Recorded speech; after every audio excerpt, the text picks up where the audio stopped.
Antes, saludo también en nuestra mesa a una política que también vimos este fin de semana en ese espacio Mad Cool de Valdebebas, que es Victoria Villarroel, que es diputada nacional en Argentina y presidente del Partido Demócrata de Buenos Aires. Muy buenos días. Buenos días, gracias por invitarme y bueno, por darme la oportunidad también de contarles lo que pasa en un país tan lejano geográficamente, pero que tiene una situación económicamente tan complicada que ustedes hablaban de Ucrania y Argentina es como si hubiera pasado por varias guerras, por la devastación que estamos viviendo desde lo económico y el nivel de miseria que actualmente está sufriendo el pueblo argentino a consecuencia de tantos gobiernos que desgraciadamente han hecho de la corrupción su regla. ¿Cuáles son los principales problemas que se ciernen sobre Argentina? Bueno, en este momento Argentina tiene una inflación que concluirá el año con aproximadamente 100% de inflación. 100%. Los tipos de interés los tenéis ya al 76%, leí la última vez. Es el país que tiene la segunda tasa de inflación más alta en la región, luego de Venezuela. Tengamos presente que Argentina es la octava extensión territorial del mundo, es un país que tiene mucha cantidad de riquezas y sin embargo ha sido tan mal administrado y la corrupción está tan enquistada, principalmente en los políticos, en la clase política, que ha hecho que un país de 50 millones de habitantes tenga en este momento la mitad o más de su población en línea de pobreza. Así que ese es uno de los principales problemas. Otros son temas relacionados con la seguridad. Argentina comparte con Chile en este momento el problema mapuche. Los mapuches son una etnia indígena originaria de Chile que disputan en el sur, tanto chileno como argentino, porciones de territorio las cuales le usurpan tanto a los estados como a particulares, cometen atentados terroristas, incluso en Chile han llegado a asesinar personas, incendian los bosques, bueno, toda una serie de actos de terrorismo que el Estado argentino recién, después de varios años, ha comenzado a combatir. Pero esta situación se ha dejado avanzar de tal manera que en la zona más rica de la Patagonia, rica en recursos mineros, en turismo y en recursos forestales, hoy por hoy es una zona de guerra. Entonces, Argentina está en un momento sumamente complicado y por eso, bueno, celebro la oportunidad de poder estar en el Viva 22 y en la Gaceta de la Iberosfera, invitada por Vox y el Parlamento Europeo, no solamente para compartir con otros dirigentes políticos de la región, sino también para poder expresar la necesidad de que se respeten los derechos humanos para todos, sin ideologías, que es lo que no está primando principalmente en la región, en Sudamérica, y además que se imponga el respeto a la ley. Todos los problemas que están derivando en Latinoamérica provienen exclusivamente del doble estándar jurídico que se sostiene respecto de cada situación. Se juzga a cada problema según la ideología, según la conveniencia, no se aplica la ley para todos y por esa razón crece la corrupción, la inseguridad, el narcotráfico, etcétera. Usted forma tándem con Javier Milei, al que también escuchábamos este fin de semana en este festival Viva 22. ¿Qué movimiento representa? ¿Qué proponen para dar soluciones? Bueno, nosotros representamos al Frente La Libertad Avanza. Es una estructura política sumamente nueva. Tanto Javier Milei como yo somos nuevos en la política partidocrática. Yo milito hace muchos años en las cuestiones políticas, pero es mi primera incursión en lo que es una función pública. Ambos fuimos electos diputados nacionales por la ciudad de Buenos Aires y ahora nos encontramos en lo que es el armado político a nivel nacional. Argentina es un país sumamente extenso, por lo cual, bueno, tenemos 24 provincias y hay que construir el armado político provincia por provincia. Esta es una unión política en la cual confluyen los libertarios y los conservadores. Yo soy conservadora, Javier Milei es libertario. Y esta unión que ustedes están de alguna manera viendo también en sectores donde liberales y conservadores aquí en España también confluyen, ha logrado que en la ciudad de Buenos Aires, que es la ciudad más progresista de la República Argentina, obtuviera el año pasado el 17% de los votos en la primera incursión y sin medios algunos y dependiendo, si se quiere, del conocimiento público que tenía Javier Milei, que es un economista. En mi caso yo me he dedicado a un tema sumamente inconveniente, que es la defensa de las víctimas del terrorismo, la defensa de todas aquellas víctimas que en la década del 70 fueron agredidas por organizaciones armadas de extrema izquierda que cometieron actos de terrorismo, afectaron a 17.380 personas con distinta clase de delitos, y este mensaje incorrecto, tanto en lo económico como en lo político o en lo jurídico, ha sido sumamente novedoso en la política argentina, y nuestro mensaje principalmente es la disminución del gasto público, la reducción del Estado elefantiásico que tiene la República Argentina, el respeto a los derechos humanos sin ideologías. En mi caso en particular, yo veo claramente cómo terroristas montoneros han sido reconocidos, indemnizados y ocupan cargos públicos, y sus víctimas están eliminadas completamente de la historia. No tienen ningún tipo de derechos humanos reconocidos y están barridas bajo la alfombra de la historia. Entonces, bueno, esta es una propuesta que, por supuesto, va a ir creciendo en su evolución. Es sumamente nueva, apenas llevamos, bueno, un año de existencia y por eso... ¿Y con un año de existencia han sacado ustedes cuántos diputados? El año pasado tuvimos 2 diputados nacionales y 5 legisladores de la ciudad de Buenos Aires, propiamente dicho, o sea, serían municipales. Y el 17% de o sea, los votos. Ya han empezado la carrera. Sí. Ya están dentro. Ya hemos empezado. ¿Y qué diferencia hay entre un libertario y un conservador? Uf, un montón de diferencias. Un montonero no, un montón. No, un montón de diferencias. No, con los montoneros no tenemos casi puntos de contacto. Ninguno. Por lo pronto, desde el momento en que una persona viola el derecho a la vida de los demás, claro, definitivamente que ya no hay punto de contacto. Claro, sí. ¿Y cuáles son los puntos de contacto que tenemos entre un libertario en los que pudimos confluir, que creo que son importantes, es en los que ya mencioné, que son principalmente, hay que reducir el tamaño que tiene el Estado argentino. Es algo realmente se me ha ido a los desencuentros entre un libertario y un conservador. No, quiero decir que cuáles son ideológicamente... La visión del libertario es muy la de cuestionar, por supuesto, la existencia misma del Estado, sobre todo en aquellos que son libertarios extremos. En el caso de Javier Milei y yo, somos una visión más cercana, que es la minarquista, en la cual nosotros lo que propugnamos es una reducción del Estado y que hay funciones que el Estado debe desarrollar con obligatoriedad. Una, por ejemplo, es la defensa del país. Eso no puede ser privado.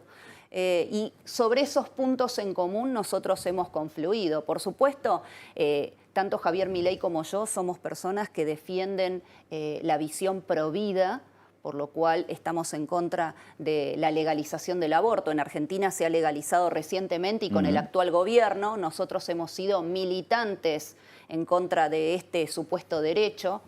Y eso nos ha posicionado en una posición, si se quiere, moral común, la cual... Argentina fue tradicionalmente muy refractaria a reconocer el derecho al aborto. Así es.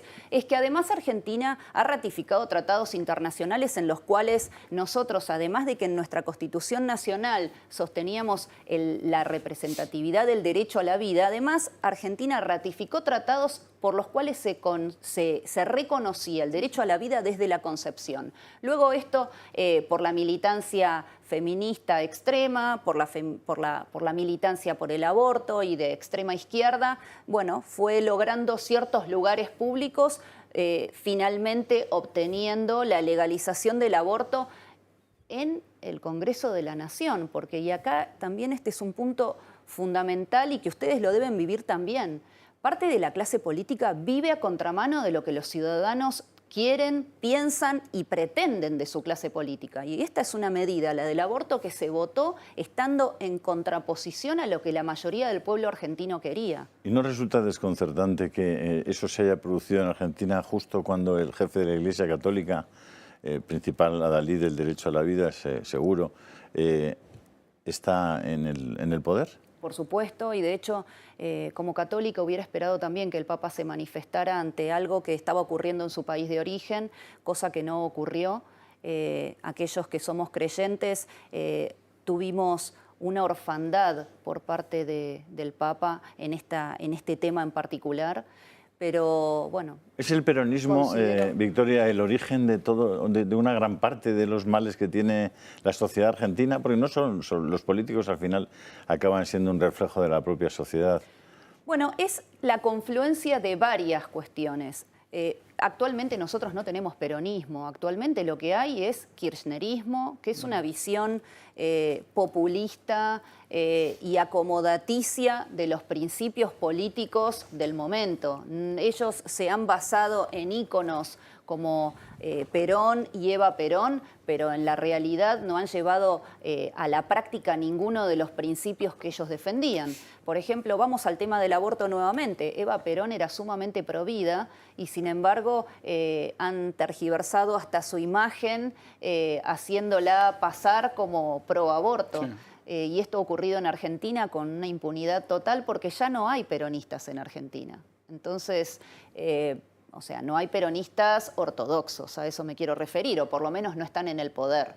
Así que el kirchnerismo en los últimos 20 años ha tenido la suma del poder público en casi todas las provincias. Actualmente está más disputado, pero lamentablemente ellos, junto con la confluencia también de Juntos por el Cambio, que es la otra gran coalición que tiene la República Argentina, que para los españoles tal vez les resulte más conocido el expresidente Macri como líder de esta coalición, no es un líder tan reconocido dentro de esta estructura política porque tiene actualmente muchos cuestionamientos y varios otros pretenden ocupar su lugar, pero esta confluencia entre tanto el kirchnerismo como el macrismo, para simplificar el término, han hecho que la República Argentina se mueva únicamente en un bipartidismo en el cual los ciudadanos no se sienten representados, donde la mayoría de la población se encuentra silenciada, donde es el momento indicado para que surja una tercera opción. Las terceras opciones son las que fortalecen la democracia.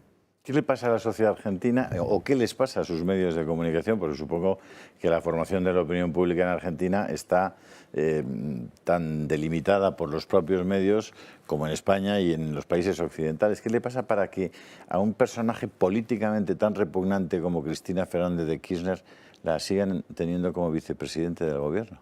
Bueno, esto lo ha elegido el pueblo argentino. Sí, ¿qué le pasa al gobierno, al pueblo argentino? Es como una experiencia sociológica indescriptible, pero Cristina Fernández de Kirchner ha sido presidente en 2 periodos, actualmente es vicepresidente, pero empezó su carrera muchos años antes, fue diputada, senadora electa, es decir, ha sido una persona que en los últimos 30 años ha vivido del Estado, se ha servido del mismo y lamentablemente tiene hasta el día de hoy un rol sumamente gravitante que impide la paz social, porque esto también es importante decirlo.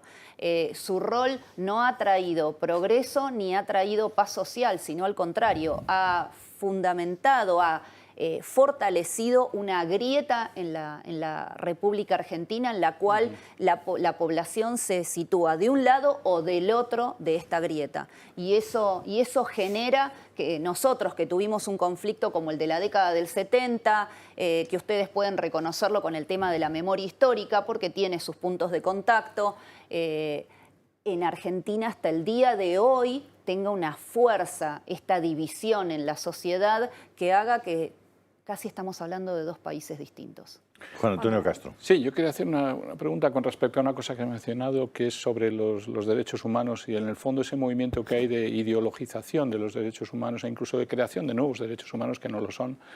De la Carta de Derechos Humanos de la posguerra, de la Segunda Guerra Mundial, a lo que se está jugando hoy con ello y la influencia de los grupos internacionales, de fundaciones, de dinero globalista y demás que hay detrás, para tergiversar completamente y jugar con ellos a favor de un marxismo cultural que está preponderante en América Latina. ¿Qué opinión merece ese tema? Porque a mí me parece que primero es peligrosísimo, está afectando a la propia Tribunal Europeo de Derechos Humanos de Estrasburgo, donde se ha visto que una parte de los jueces incluso son directamente globalistas, o sea, que aplican los derechos humanos a la conveniencia e ideología de ellos. Y esto está afectando a América Latina.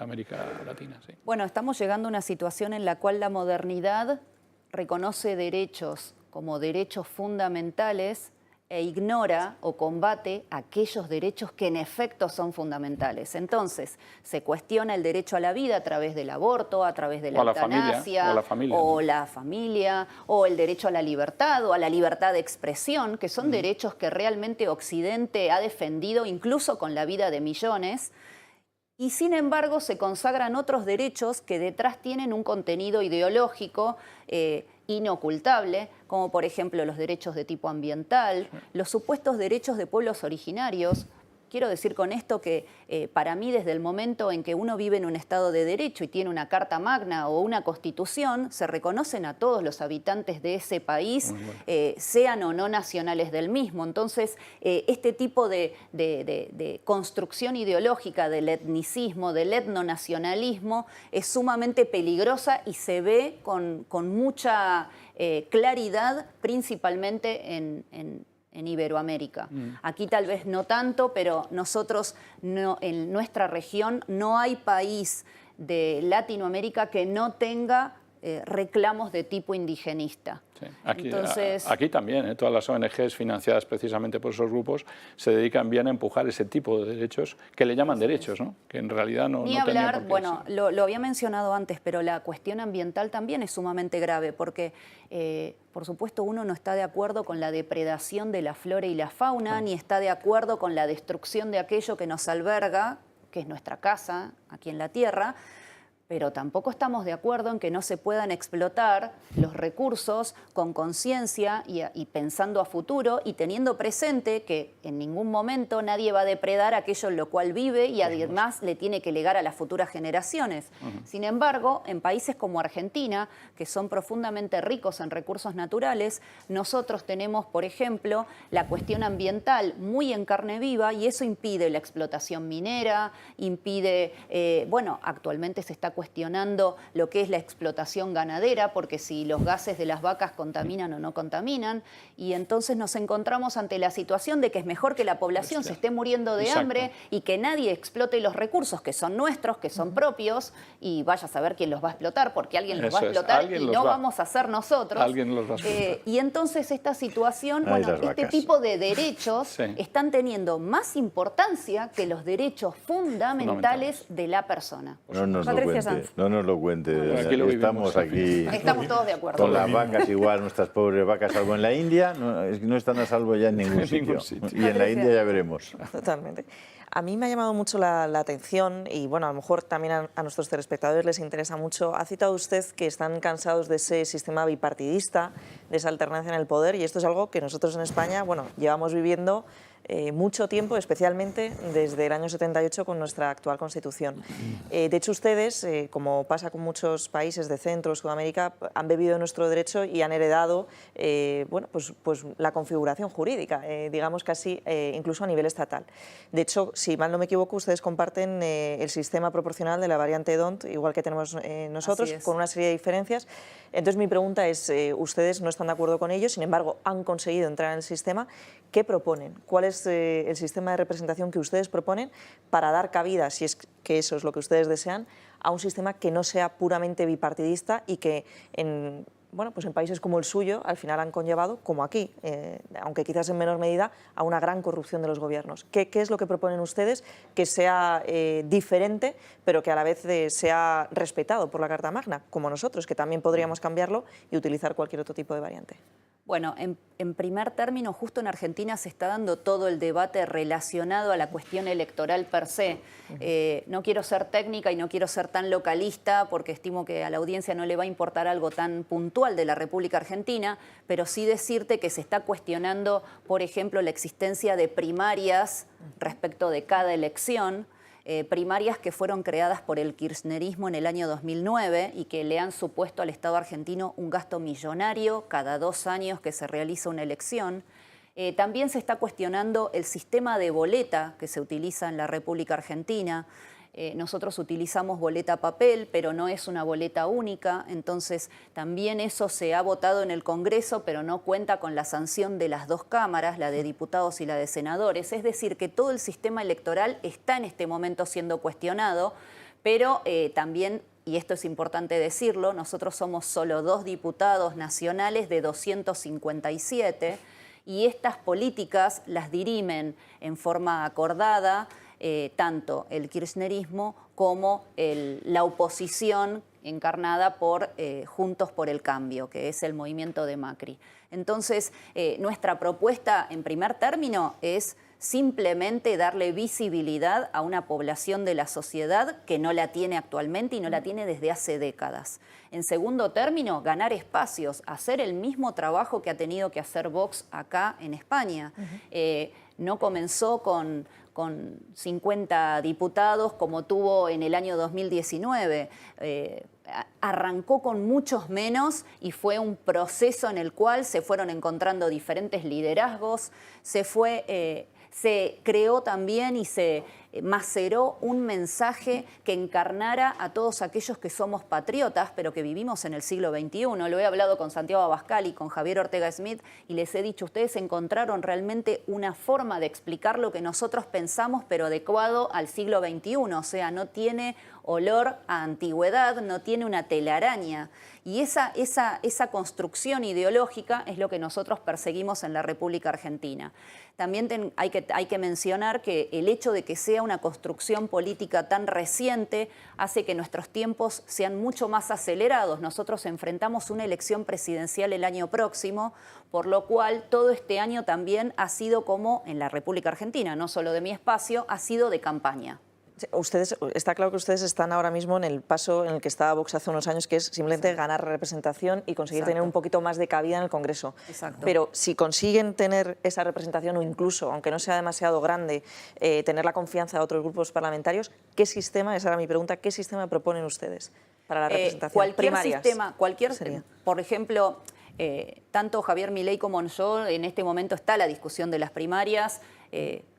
Yo he tenido opiniones públicas en contra de las primarias. Ha sido un gasto innecesario y además es la disquisición de una encuesta de partidos pagada por todos los ciudadanos, con el agravante de que si vos te presentás en la primaria en representación de tu partido, yo que no pertenezco al tuyo, puedo ir a votar en contra tuyo porque tal vez sos la candidata más fuerte y lo hago en representación del opositor de tu propia lista. Entonces es un sistema sumamente engañoso y sumamente amañado. Por esa razón, bueno, yo me he manifestado en su momento en contra. ¿Qué sucede ahora? Bueno, el kirchnerismo tiene la intención de proponer la derogación de estas primarias, pero al día de hoy no se ha presentado un proyecto en el Congreso Nacional, por lo cual no puedo expresarme sobre la letra que no he leído porque no existe.